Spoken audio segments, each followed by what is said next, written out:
मैं आज अब कक्षा सेकंड यानी कि दूसरी का उनको व्याकरण का पहला पाठ भाषा के बारे में बताने जा रही हूँ कि भाषा किसे कहते हैं, भाषा क्या होती है, भाषा का हमारे जीवन में क्या महत्व है। ये सब बातें बताने जा रही हूँ। तो आइए शुरू करते हैं। पहला है भाषा। भाषा किसे कहते हैं? भाषा हम अपने भावों को, विचारों को, बातों को जिस माध्यम के द्वारा हम दूसरों के सामने प्रकट करते हैं या बताते हैं उसे हम भाषा कहते हैं। भाषा, सबसे पहली जो भाषा है, हम अपनी मातृभाषा वो अपनी माँ से सीखते हैं और माँ से ही पाते हैं। जैसे जिसे हम पंजाबी में माँ की बोली या मातृभाषा कहते हैं। प्रत्येक राज्य की, प्रत्येक देश की अपनी अपनी एक भाषा होती है। जैसे पंजाब की पंजाबी, तमिल की तमिलनाडु की तमिल, इस तरह से। आगे शुरू करते हैं। तन की बात मन की बात एक दूजे को जो समझाए, ऐसी वाणी ऐसी बोली ही भाषा कहलाए। अर्थात जैसे मैंने अभी बताया है कि जब हम अपने मन की बात को, तन के बाद जो हमारे अंदर जो हमारे अंदर विचार होते हैं वो हम दूसरों के सामने जब प्रकट करते हैं तो उसे हम भाषा कहते हैं। जैसे यहाँ दो बच्चे आपस में तोते के बारे में बात कर रहे हैं।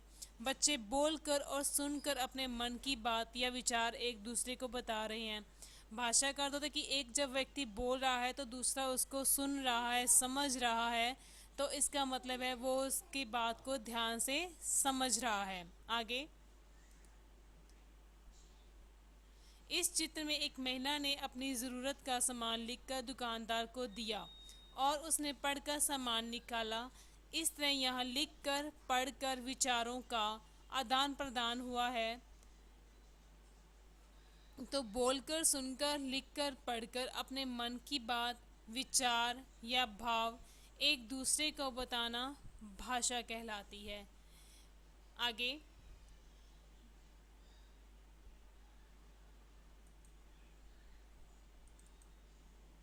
भाषा के रूप। आइए, अपने मन की बात एक दूसरे तक पहुंचाने के माध्यमों के आधार पर भाषा के दो रूप होते हैं। भाषा के दो रूप हैं, लिखित और मौखिक। लिखित और मौखिक भाषा के ये दो रूप हैं। पहला है मौखिक। मौखिक यानी मुंह के द्वारा बोले जाने वाले शब्द, बात या विचार जब हम दूसरों तक पहुंचाते हैं उसे मौखिक भाषा कहते हैं। जैसे हम गाना गा रहे हैं तो वो क्या है? मौखिक। इस तरह से अखबार पढ़ रहे हैं, मौखिक। लिखित, लिखित भाषा में लिखकर और पढ़कर बातों का आदान प्रदान होता है। जैसे बच्चे जब उत्तर पुस्तिका पर अपना काम करते हैं, होमवर्क करते हैं, तो वो एक लिखित रूप होता है। आगे, कभी कभी हम संकेतों के द्वारा भी मन की बात दूसरों को समझाते हैं। यह चित्र देखिए कि ये बच्चे जो हैं ट्रेन में बैठे हुए हैं, रेलगाड़ी में बैठे हुए हैं। बाहर उनके जो दोस्त हैं वो उन्हें छोड़ने गए हैं, तो वो एक दूसरे से बाय बाय कर रहे हैं, हाथ हिला रहे हैं।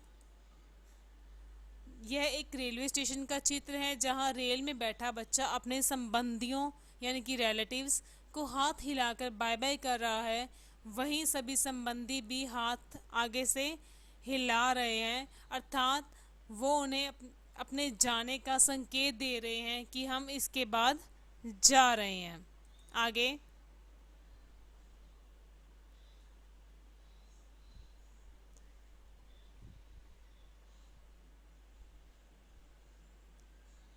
यहाँ न कुछ बोला गया न लिखा गया, बल्कि इशारे या संकेत से ही मन के भाव एक दूसरे को बताए गए। मनुष्य की तरह पशु पक्षी व दूसरे जीव जंतु भी अलग अलग आवाज़ों और शारीरिक क्रियाओं द्वारा आपस में बातें करते हैं। जैसे कौवा काव काव कहता है, चिड़िया चींची, बकरी मै मै, मेंढक टर टर। पर इन आवाज़ों को हम समझ नहीं पाते, इसलिए भाषा के रूप में इन्हें मान्यता नहीं दे नहीं देते। ये पशु पक्षियों की बोलियां कही जाती हैं। अर्थात जो भाषा हमें समझ में नहीं आती वो हमारे लिए अपमान्यता या उनका मान्य रूप नहीं माना जाता, क्योंकि पशु पक्षियों की जो आवाज़ें हैं सिर्फ वही समझ सकते हैं जो जिसकी बोली है। अगर मैं बोलूँ कि मैं हम जैसे पंजाब में रहते हैं और तमिल हमें आती नहीं है, तो जो व्यक्ति तमिलनाडु से आया है वो तमिल से उसको तमिल अच्छे से आती है, तो वो हमसे तमिल में बात करे तो वो हमें नहीं आती, वो हम उसकी बात को समझ नहीं पाएंगे। तो इसलिए वो उसकी जो भाषा है वो हमारे लिए मान्यता नहीं रखती। इसी प्रकार से हमारे अपने मन की बात को, विचार को, ज़रूरतों को हम भाषा कहते हैं। भाषा के दो रूप हैं, मौखिक और लिखित। बोलकर सुनकर विचारों का आदान प्रदान मौखिक भाषा कहलाता है। लिखकर और पढ़कर बात को समझना लिखित भाषा। हम संकेतों से ही एक दूसरे को मन की बात समझाते हैं। और पशु पक्षियों की अपनी बोली होती जिन्हें वो आपस में ही समझ सकते हैं कि कौन क्या कहना चाहता है। धन्यवाद।